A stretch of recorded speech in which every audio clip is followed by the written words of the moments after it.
Hello. My name is Molly Vexley.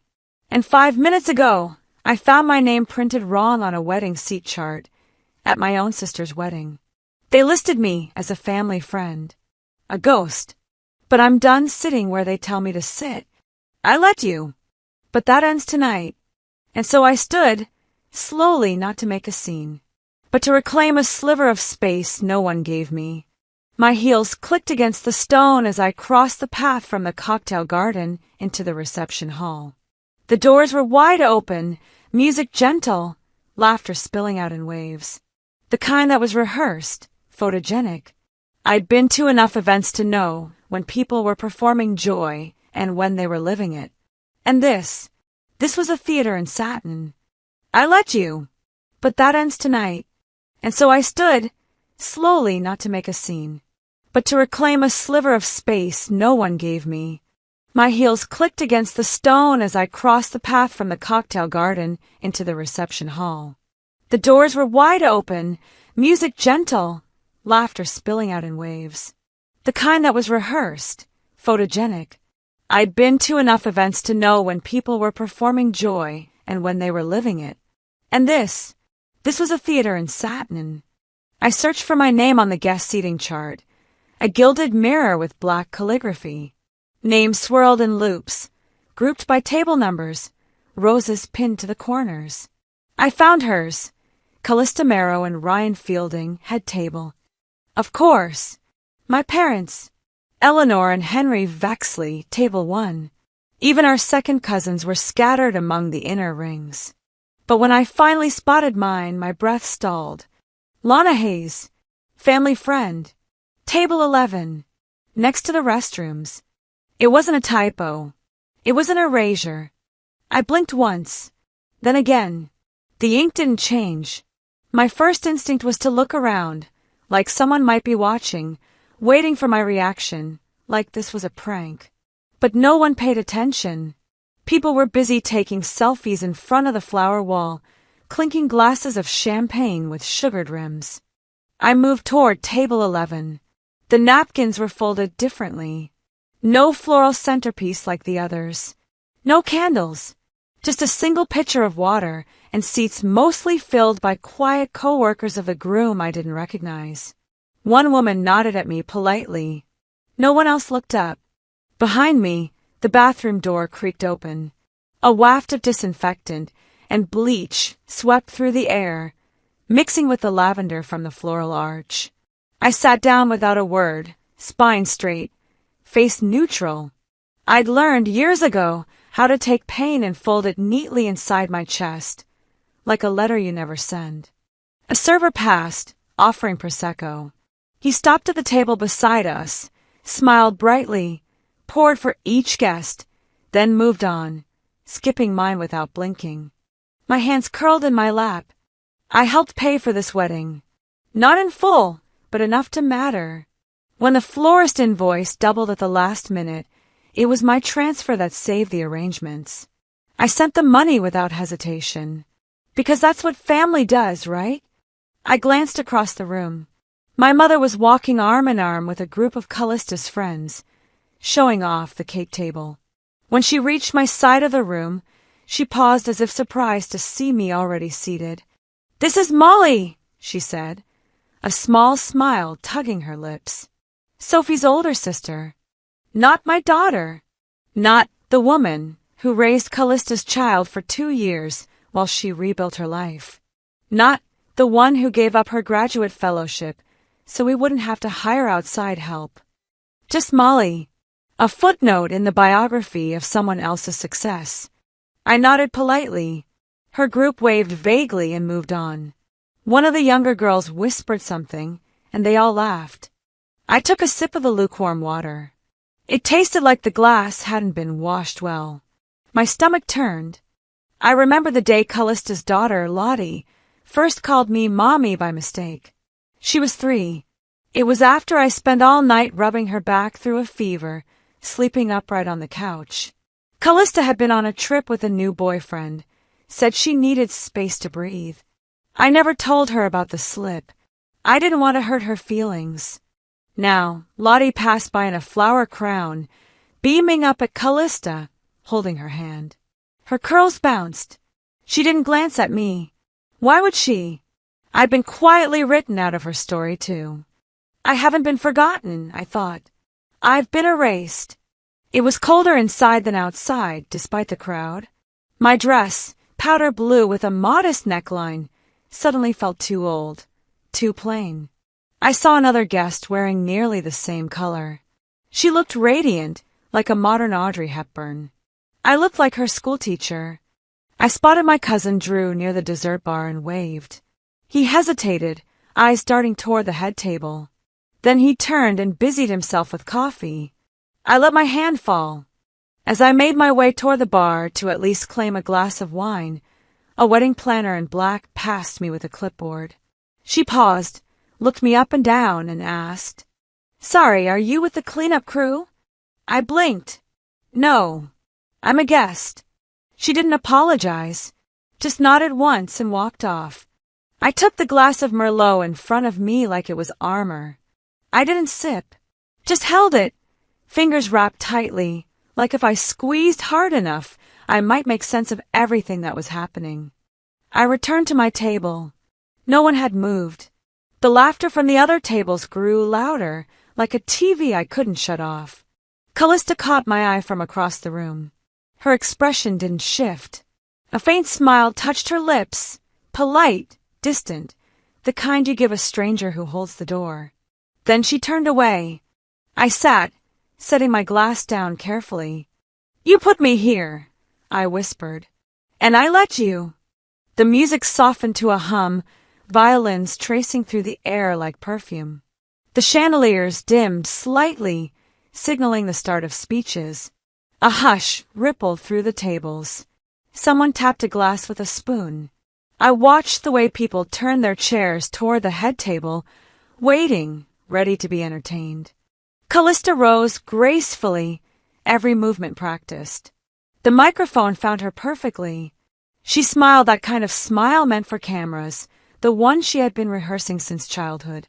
I leaned forward, not out of pride, but habit. I had been trained to anticipate her moments.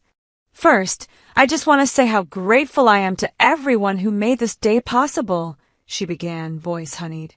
"To our families, our friends, our generous sponsors." Generous sponsors. The words landed like a paper cut.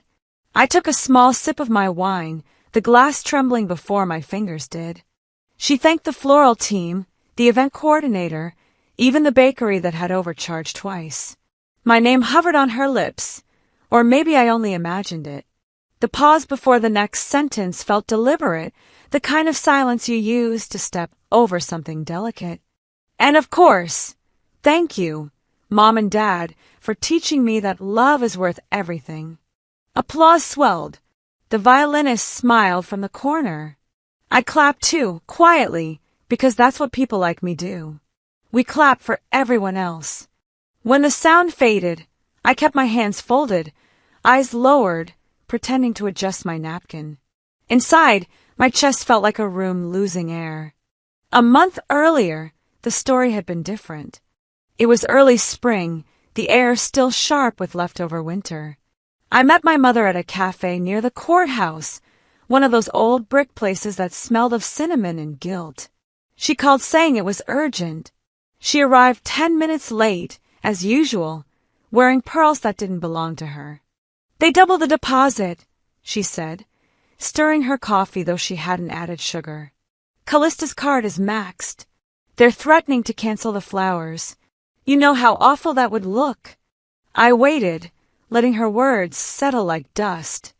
"I can cover it," I finally said. She blinked. "Really? Are you sure, honey? It's quite a bit." "How much?" 9,000. "And 200. I nodded, calculating in silence. That was almost 2 months of my savings. But the panic in her tone had that familiar weight, the unspoken expectation that I'd fix it. "It's for the family," she added. "Just don't make it about you." I transferred the money that night. Dorian didn't know. I told myself it was a surprise, a quiet contribution.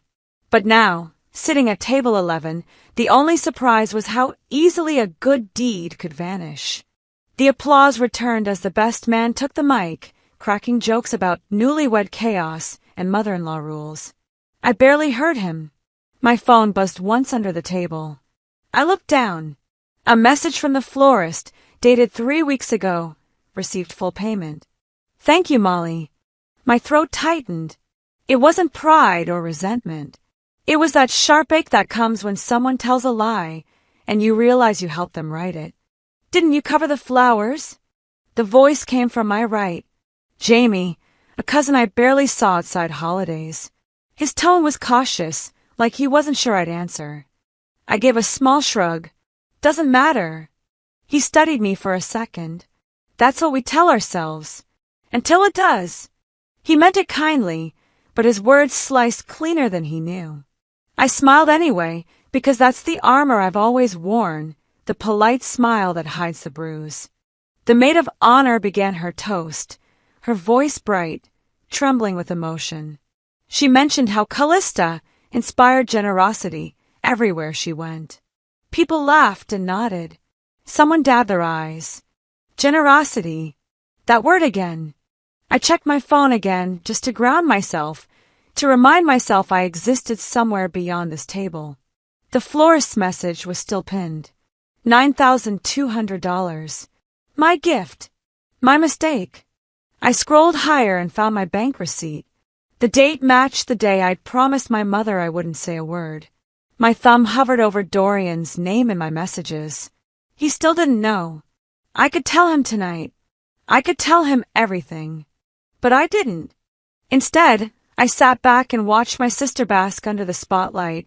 Voice smooth, gestures perfect. Every word landed like choreography. Marriage, she said, is about gratitude, about the people who lift you up, who believe in you. I laughed softly under my breath. A few heads turned. I covered it with another sip of wine. Later, as waiters cleared plates, Jamie leaned in again. You okay? Fine, I said automatically. Always fine. He hesitated. You should have been up there, you know. She wouldn't have made it without you. I looked at the candles flickering in the centerpiece. You'd be surprised how many people thrive without witnesses. The sound system clicked, and a playlist started again. Jazz now, low and easy. The room exhaled. I wanted to leave, but couldn't make my body move. A bridesmaid drifted by, refilling glasses. She leaned toward another woman, whispering just loud enough. Wasn't she the one who wrote the speech? The words hung in the air like perfume gone sour. I didn't turn. I didn't confirm. I didn't deny. I simply stood, smoothed my dress, and walked toward the bar. My heels made soft clicks against the floor, the only sound I owned. At the counter, I asked for a refill. The bartender nodded politely, his smile kind and personal. I stared at my reflection in the mirrored wall behind him. For a moment, I didn't see myself at all, just another blurred shape between strangers. Let them believe I'm forgettable. They'll remember me soon enough. I didn't plan to take anything back. I just wanted the bleeding to stop. I walked toward the bar, not to drink, but to brace myself. That was the thing about pain in public. You didn't cry, you didn't flinch. You rearranged your face like furniture before guests arrived. Behind me, the hum of clinking forks and laughter rolled on like background static. Someone called for more champagne. Another cracked a joke about honeymoon disasters. The world kept spinning, and I stood still, a fixed point they forgot to orbit. Best speech yet, a woman behind me said, her voice bright. It was so Callista. The tone, the flow, like it came straight from her heart. My fork paused halfway to my mouth. The shrimp skewered on it didn't move, but my chest did. I knew every comma in that speech, every pause, every flourish. I remember the night I stayed up rewriting the ending because hope should close a speech, not honesty, my mother had said. I put the fork down gently. I didn't trust my hands. The lights in the hall danced across mirrored centerpieces, casting reflections in every direction. But none of them showed me, not fully. That was their trick. Erase you not by removing you, but by reflecting something else over your face. 1 week earlier, I walked into silk and sage bridal at exactly 10:02 a.m., appointment confirmation in hand. I wore a soft green blouse, trying to look cheerful. "Hi, I'm here for the Callista Marrow fitting," I said. The receptionist frowned politely. That was at 10. They left around 30 minutes ago. My stomach folded into itself. "Are you sure?" "I have this." I held out my email. She glanced. "Oh, yeah, looks like someone rescheduled it last night to 9:30. No one told me." 20 minutes later, Callista texted. "Oops, Mom must have read it wrong. No big deal, right?" I didn't respond. I just stepped outside and walked past a trash can.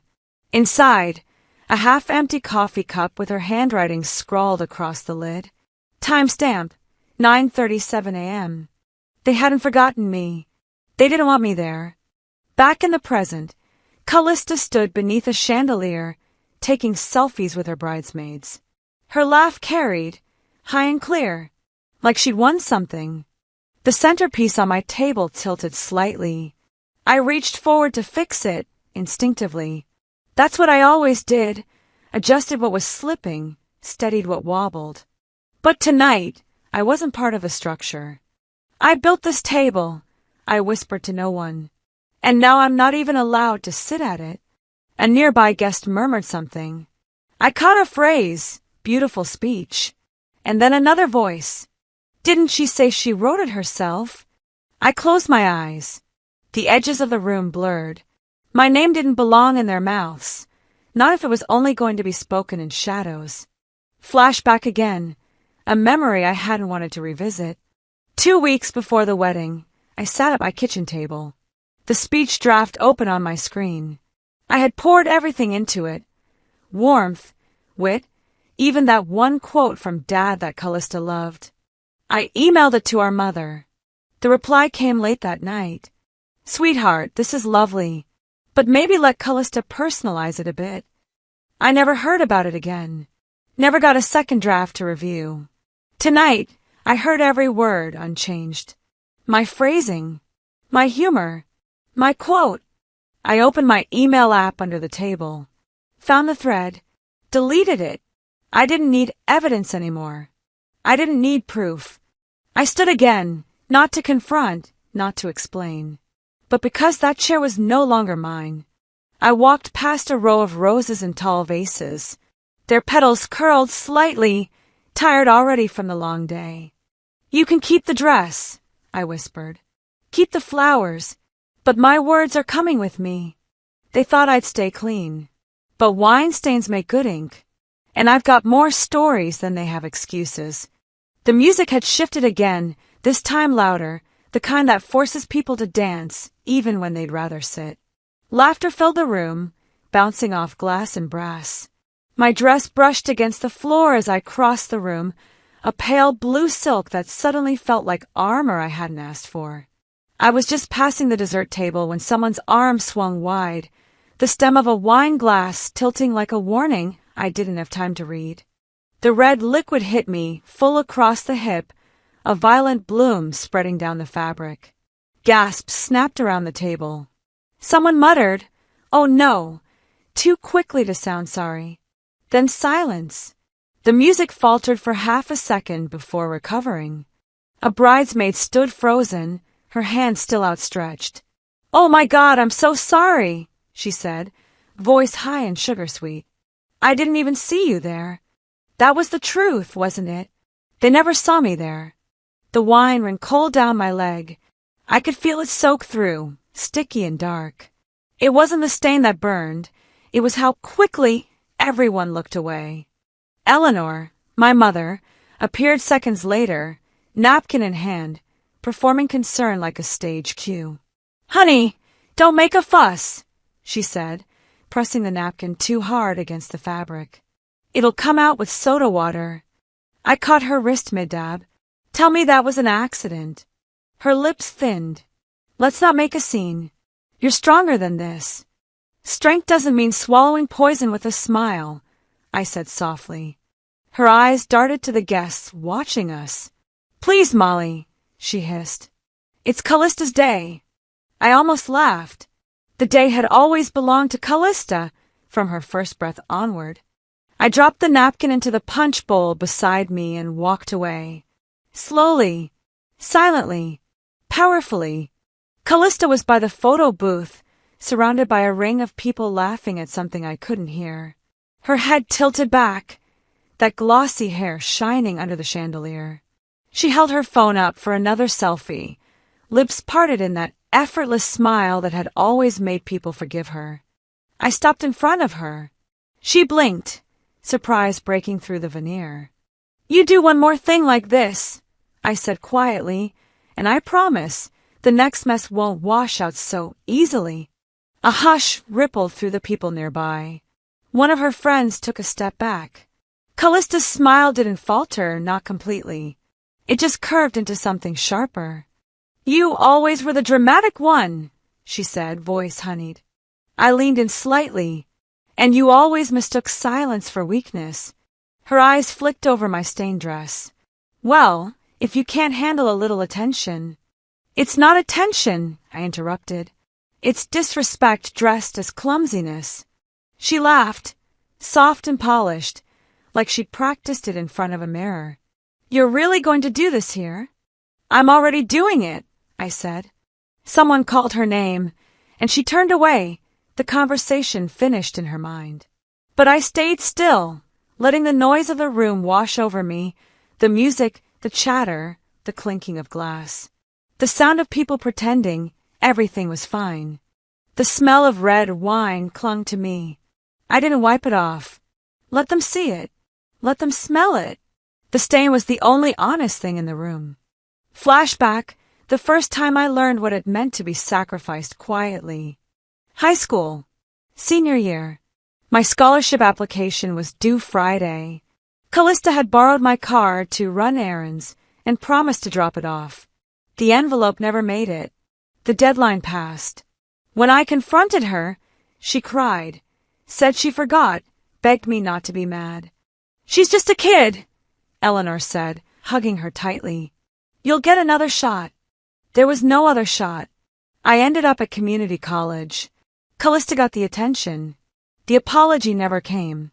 I'd spent years letting them believe there was still time to fix what they broke. Now, here I was again, mopping up their mistakes, expected to smile while they rewrote the story. My fingers brushed the wet fabric at my hip. The wine had darkened to brown now, sticky where it had dried. I thought about leaving, about taking the quiet way out, but that's what I'd always done. Not tonight. Across the room, I spotted the guestbook table. The pen gleamed under the soft lights. I walked over, every step measured. The planner glanced up, probably assuming I was signing another generic congratulations. I flipped the book open to a blank page. My hand didn't shake. I wrote, in looping script, "Every family has secrets. You're reading one now." I set the pen down. The ink bled slightly into the page, dark, final. I closed the book, pressing the cover flat with my palm. Behind me, laughter swelled again. My mother's voice drifted over the music, sweet and high. She's just tired. It's been such a long day. That's what they always said. She's tired. She's sensitive. She's overreacting. I wasn't tired. I was done. I turned toward the ballroom doors, the air heavy with perfume and sweat and the faint metallic tang of spilled wine. People parted without knowing why. Maybe it was the look on my face. Maybe they finally saw me. They thought I'd stay clean. But wine stains make good ink. And I've got more stories than they have excuses. They stole my name, my voice, my value. But they forgot. I know how to take them back. And tonight, I wasn't the only one ready. The ballroom had quieted again. Dinner plates cleared, coffee poured, that strange lull between celebration and fatigue where everyone's smiles start to ache. I was near the dessert table, close enough to see the head table glimmer under the chandelier. A waiter placed a stack of gift envelopes beside the cake, all cream-colored and expensive. That's when I saw it, the handwriting. My mother's elegant loops. From Molly and Dorian, $3,000. I froze. My breath caught like fabric snagging on glass. I hadn't written it. I hadn't even signed a card. Dorian and I hadn't agreed to gift them anything beyond what I'd already given. $9,000 for flowers, hours of labor, emotional currency no one ever returned. Yet here it was, my name pressed neatly beside my husband's, the lie written in ink. They didn't want my presence, I thought, only my signature. Eleanor appeared beside me, her perfume arriving first, that crisp blend of rose and smoke she wore when she wanted to command a room. She held a champagne flute, smiling that too smooth smile. "It looks better this way," she whispered. "Everyone expects something from you." I stared at the envelope still in her hand. Something from me, or something of me? She tilted her head, pretending not to understand. "You're overthinking. You've always been so. Sensitive about these things." Sensitive. The word tasted metallic. I slipped the envelope from her fingers, folded it once, and placed it inside my clutch. "Then I'll hold on to it, just to be safe." Her eyes flickered, a brief loss of control. "Molly, really? I said I'll keep it." She forced another smile, her teeth too bright. "Fine, dear. Just don't embarrass yourself." I wanted to laugh. "That's your job, isn't it?" I said quietly. Her hand froze midair, and for a heartbeat, I saw her mask crack. Then she turned and walked away, shoulders tight, steps measured. I returned to my seat. The band had shifted to something mellow, a saxophone drifting through the air like a sigh. Then my father stood, microphone in hand. The room hushed. Forks paused midair. Henry Vexley didn't speak often, but when he did, people listened. He cleared his throat. "I just want to say how proud I am of my daughter Callista," he began. "She's always been ambitious, resilient, never one to disappoint." Applause scattered like rain. My chest went hollow. "She's found the man she deserves," he continued. "A real partner, not. You know." He chuckled softly. "The kind who knows how to handle family." A ripple of laughter followed, small but sharp. He didn't look at me. Not once. I folded my napkin, slow and deliberate. My face didn't move, but my heart did. It shifted, hardened. I turned to Aunt Marla beside me. "He's right," I said quietly. "I didn't marry for image. I married someone who knows who I am." Her eyes widened. "Molly!" "I'm fine," I said, though my voice trembled like a string pulled too tight. "Really, I'm fine." I wasn't angry. Anger was easy. This was something heavier, quieter. I wasn't hurt, I was hollowed, and still standing. I looked toward the stage. My father handed the microphone back to the DJ and stepped down, face calm, utterly unaware that he'd buried me again under a joke no one would remember tomorrow. Flashback, a living room years ago. I was 12. I'd won an academic prize at school, a regional competition. I brought home a certificate and a ribbon. Callista arrived an hour later, wearing a tiara from a pageant, best smile. The next week, Mom framed the tiara. My ribbon stayed in a drawer. "There's always been only one daughter worth framing," I whispered. The crowd had begun to move again. Waiters brought out slices of cake, guests posing for photos. Callista laughed with her new husband, hand resting on his chest like a claim. I could still feel the weight of wine dried against my hip from earlier, a reminder that even my mistakes were more visible than my worth.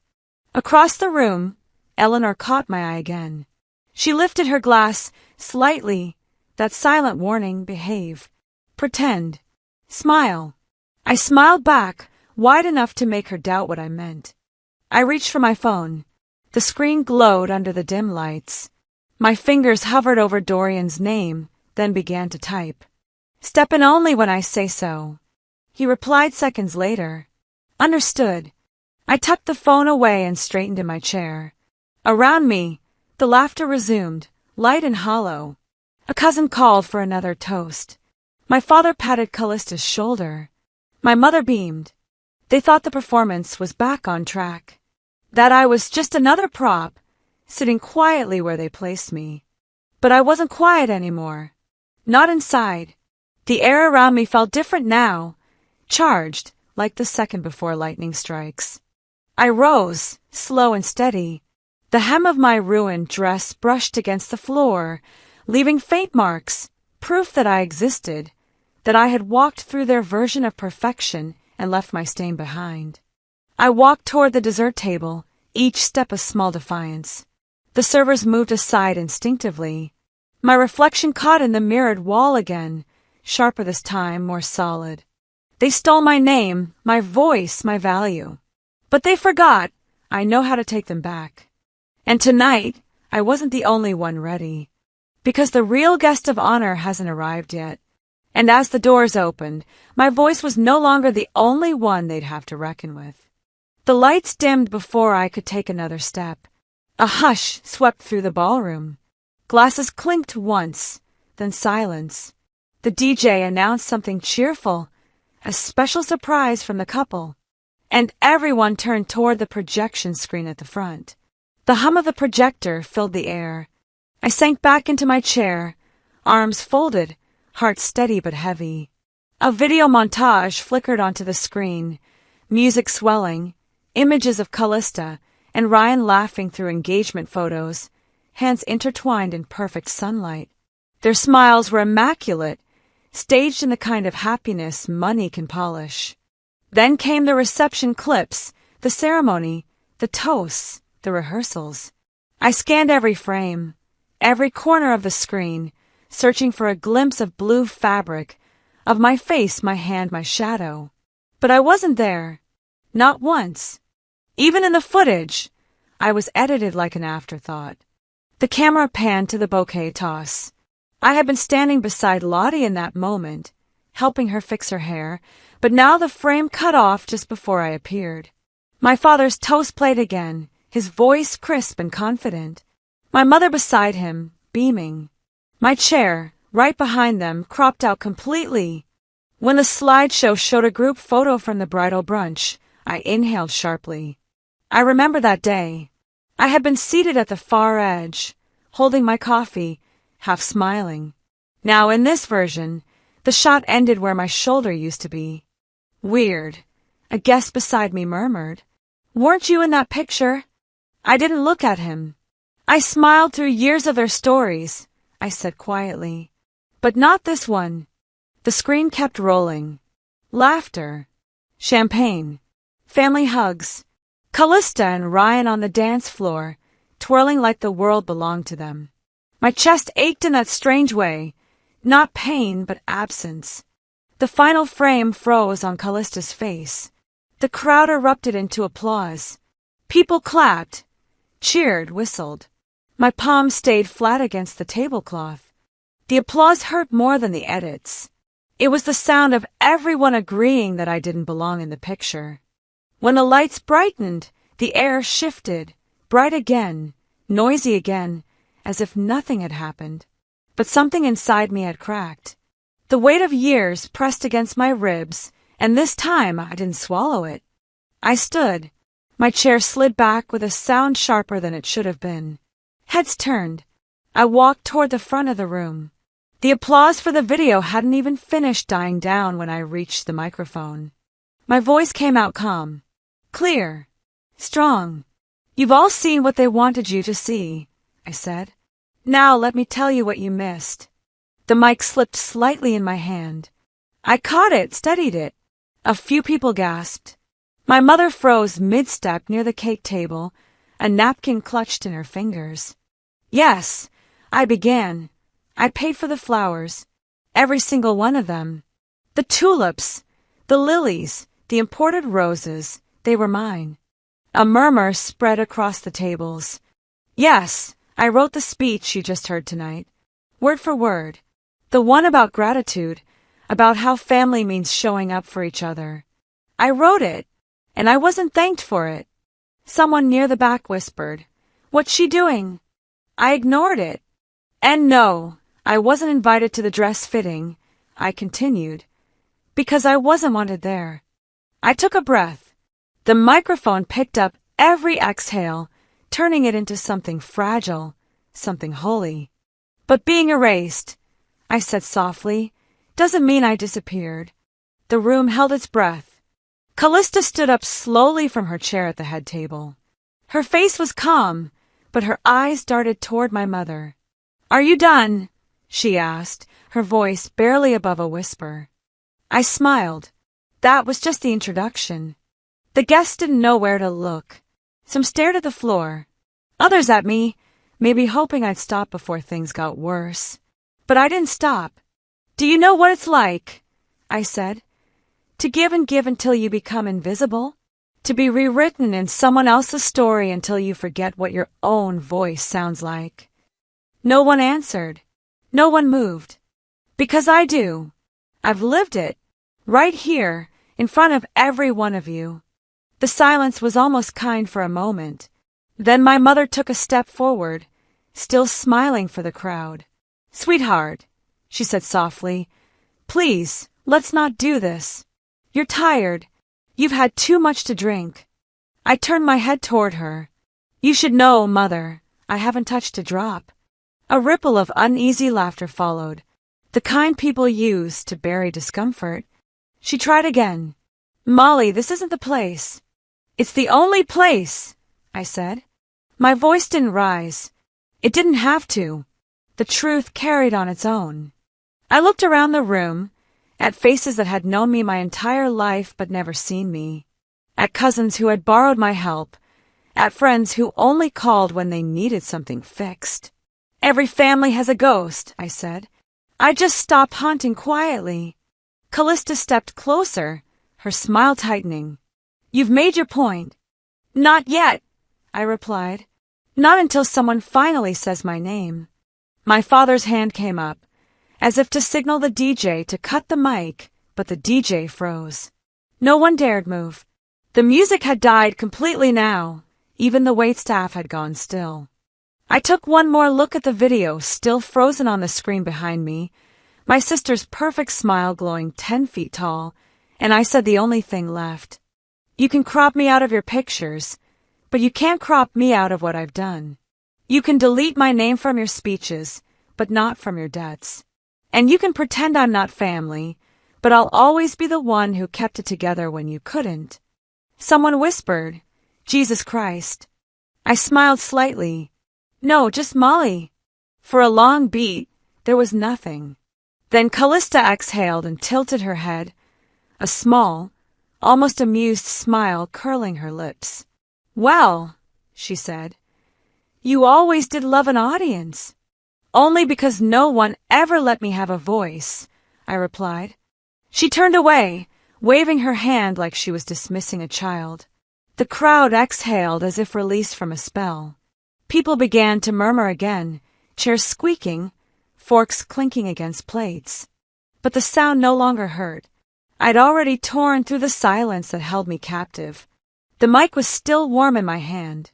I placed it gently on the table, leaned forward, and whispered. That was just the introduction. And somewhere in the distance, the ballroom doors opened. Because the real guest of honor hadn't arrived yet. And as the doors opened, my voice was no longer the only one they'd have to reckon with. The sound came first, the soft, deliberate rhythm of shoes on marble. The crowd turned instinctively, heads pivoting toward the light spilling from the rear of the ballroom. A shadow stretched across the floor, long and certain. He didn't rush. Dorian never rushed. His pace alone commanded silence. He was dressed simply, navy suit, no tie, top button undone, but the air shifted when he entered. I saw it in the way people straightened in their seats, the way my mother's smile faltered, unsure if this was still her stage.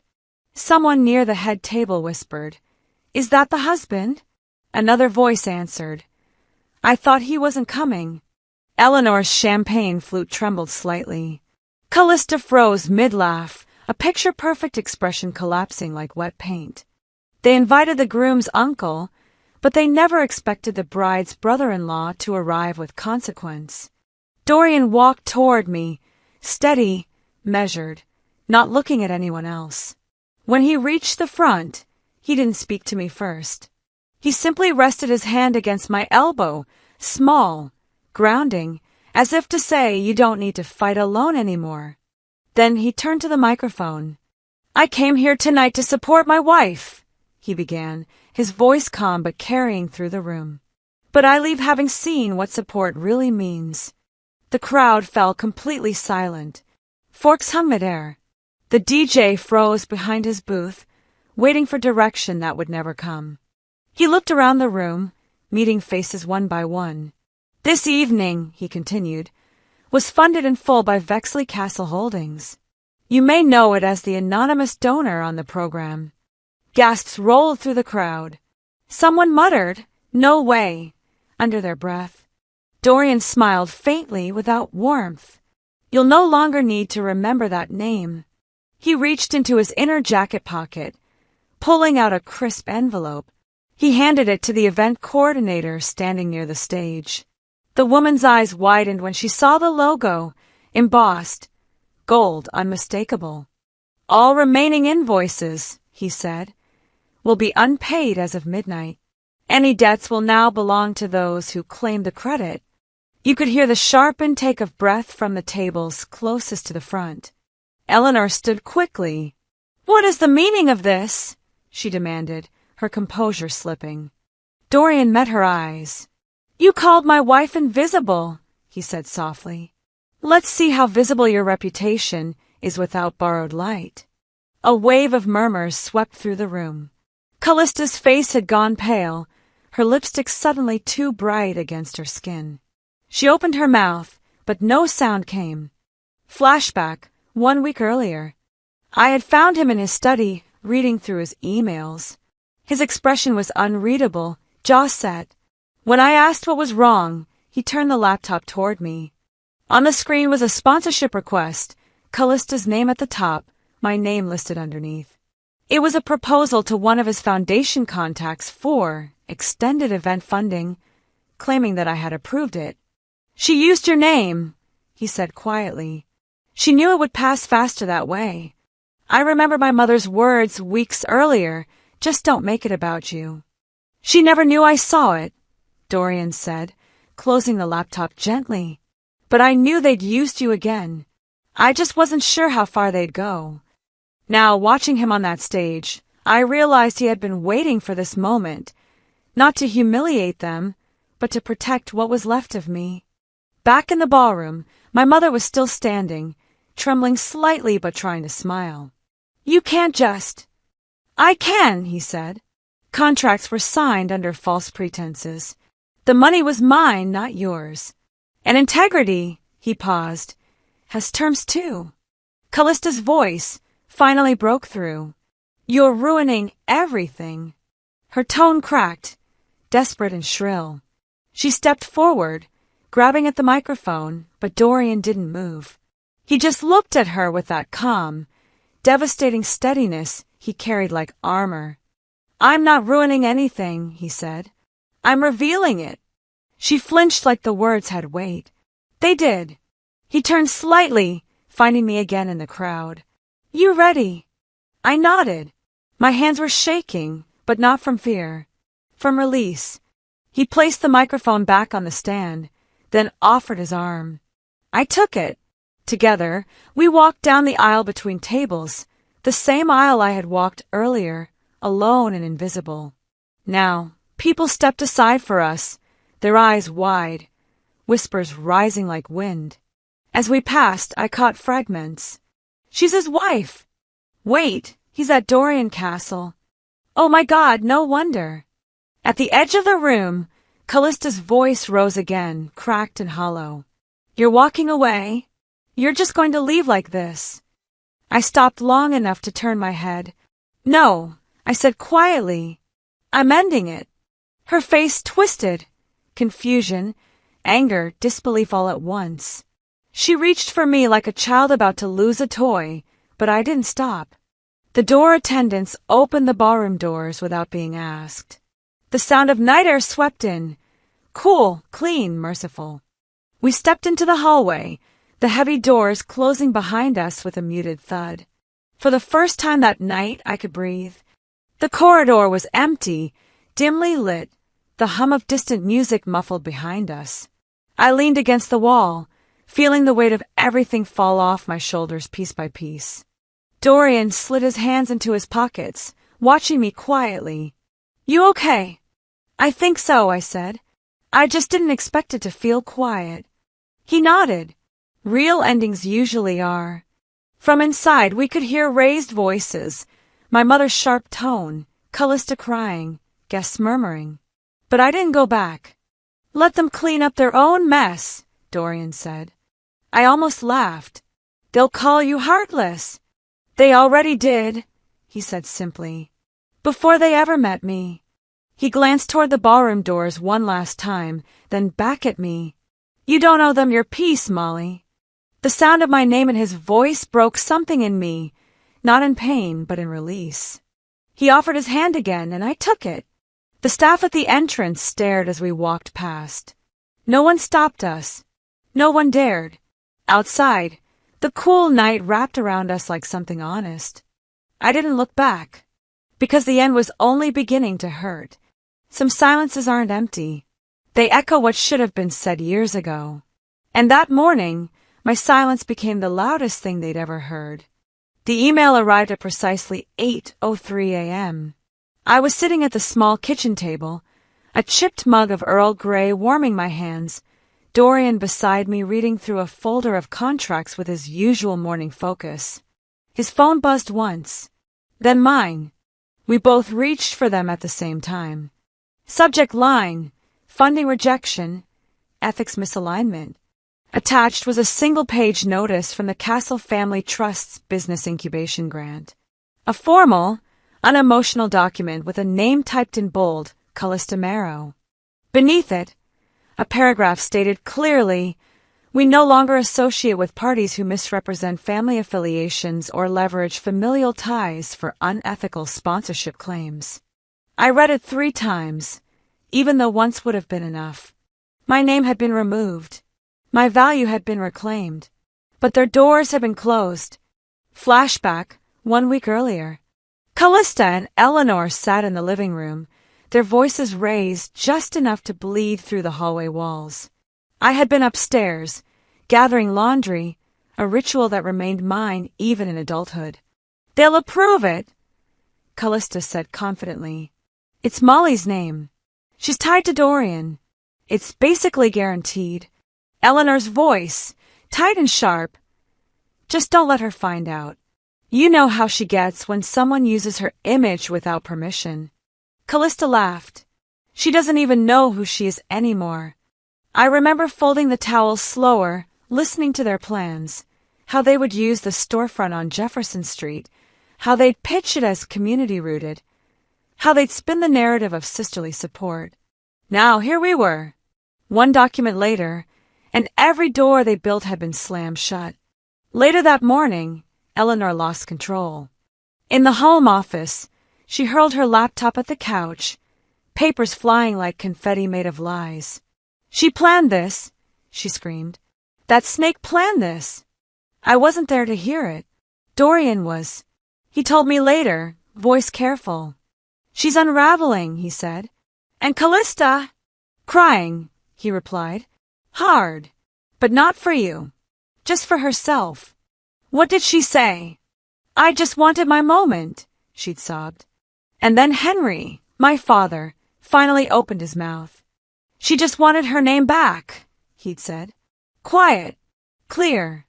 It took 38 years for him to say something that sounded like the truth. Later that week, I signed over the Jefferson Street property, not to Callista, but to a local nonprofit, a women's shelter initiative that offered transitional housing and entrepreneurship programs. It had been my land, inherited from my grandmother. Callista thought she talked me into a silent handoff, but I had already drafted the documents. Dorian left her a voicemail the next day. "Come. Direct. It was always her land," he said. You just built castles on borrowed ground. The message was timestamped 2:47 p.m. By 3 p.m., her calls had started. They didn't stop until I turned my phone off. 2 days later, she found me. I was sitting on a bench in the community garden off Main Street, pruning basil with the soft patience I'd only learned in the last few months. My sleeves were rolled up. There was dirt under my nails, sunlight warm on the side of my face. She came around the corner in a sweatshirt and wrinkled skirt. Her hair still done from the weekend, but the makeup had long worn off. "Molly," she said. I didn't look up. "Please," she added. "You win." "Okay. You win. Just come back." I clipped another basil stem, placed it in the basket beside me. "Winning would have meant turning into you," I said gently. "I chose peace instead." She dropped onto the bench beside me like she didn't know how to stand anymore. Her voice broke. "What am I supposed to tell them?" I turned to her fully then, really looked at her. The cracks were all there now, not in her makeup or her hair, but in her expression. She didn't know who she was without the performance. "Tell them the truth," I said. "It's lighter than the lie you've been carrying." I stood, picking up the basket of herbs. The weight was nothing compared to what I had been carrying for years. I walked away slowly, calmly, silently. She didn't follow. Back home, the house was quiet. Dorian had left a note on the counter, gone to get groceries. "You earned your rest today." I poured a glass of water, sat at the kitchen island, and stared at the sunlight on the floor. For the first time in years, I didn't need to defend myself. The silence didn't need to be filled. It wasn't uncomfortable anymore. It was sacred. Some silences aren't empty. They echo what should have been said years ago. And that morning, my silence became the loudest thing they'd ever heard. That morning, the sky sat low over the garden like it hadn't made up its mind. A quiet fog crept along the grass, wrapping itself around the tomatoes I hadn't yet pulled, and the edges of the basil leaves turned upward, thirsty but still holding on. I was on my knees in the dirt, gloveless, letting the earth touch my palms. It had become a ritual now, this slow, methodical care of something that didn't ask for anything back. There was something honest about weeds. They never pretended to be roses. Behind me, I heard the screen door open. Dorian didn't speak, just set a mug on the porch railing, his way of saying I'm here, but I won't interrupt what heals you. The coffee steamed in the soft chill, the scent curling through the damp air. I stood slowly, wiped my hands on the towel tucked in my waistband, and walked toward the porch. We didn't need to say much anymore. Silence never felt safe before. Too many years where it meant abandonment, discomfort, threat. But here it wasn't absence. It was arrival. He handed me the mug, and I nodded once. We sat on the steps together, watching as a squirrel darted between fence posts, determined and unbothered. After a while I spoke. She didn't respond. Dorian didn't ask who. He didn't need to. I mailed it 3 days ago. No return address. Just her name. He tilted his head slightly, the way he did when listening with more than his ears. I didn't include a note, I said. Didn't feel like one was necessary. The photo had lived in a drawer for years, faded from light, corners bent, a fine tear along the bottom edge from years of moving. Me, age 9, holding a ribbon at the spelling bee. Eleanor beside me, hand on my shoulder, smile wide for the camera. I'd stared at that photo for hours the night before. Not because I missed her, but because I wanted to understand what she saw when she looked at it. Maybe she saw pride. Maybe she saw proof that she'd done her job. I saw a girl who hadn't yet learned how conditions worked, that love, in our house, came in exchange for silence. I tore the photo cleanly down the middle, leaving her side untouched. I folded my half once, then again, then lit it with a kitchen match and let the ashes fall into the sink. What I mailed her was what she had earned, her own half, without me beside it. She didn't call, I said. Didn't write. but the photo never came back. Maybe she framed it, Dorian said. Maybe she burned it, I answered. He didn't push further. He knew the answer didn't matter. Either way, I reclaimed mine. We sat like that for a long time, the wind gently brushing through the trees above. Leaves fell with the kind of timing you can't rehearse. Soft, final, perfect. Finally, he spoke. Still hurts. I sipped my coffee. Less. Not gone. But I don't flinch anymore. He reached over and ran his fingers across my wrist, not to comfort, just to connect. The world didn't feel heavy in that moment. Just real. A mother and daughter walked past the front gate then, the girl skipping slightly, hand held tight in her mother's. The mother pointed toward the sky and said something I couldn't hear, and the little girl laughed, free and unbruised. I watched them until they disappeared down the street. 4 years, I said more to myself than him. I tried to win the version of love they offered. I bent myself into someone quiet, agreeable, forgettable, because that was the price of staying. Dorian stayed quiet. Now, I said, I just offer the kind I needed back then. He looked at me the way he always did, as if I'd just said something he'd remember forever. I stood again and walked back to the garden. There was one last row of beans to check. The season was ending, but a few pods still clung to the vines. I plucked one gently and held it up to the sky. Small, but enough. Enough had become a powerful word lately. I wasn't erased. I redrew the lines. And this time, I'm staying inside them. Sometimes, it's not the shouting that frees us. It's the quiet choice to stop proving we belong. So let me ask you, have you ever walked away not to hurt them, but to finally heal yourself? If this story moved you, leave a comment. Share your truth. And don't forget to subscribe, because the next story might sound a little like yours.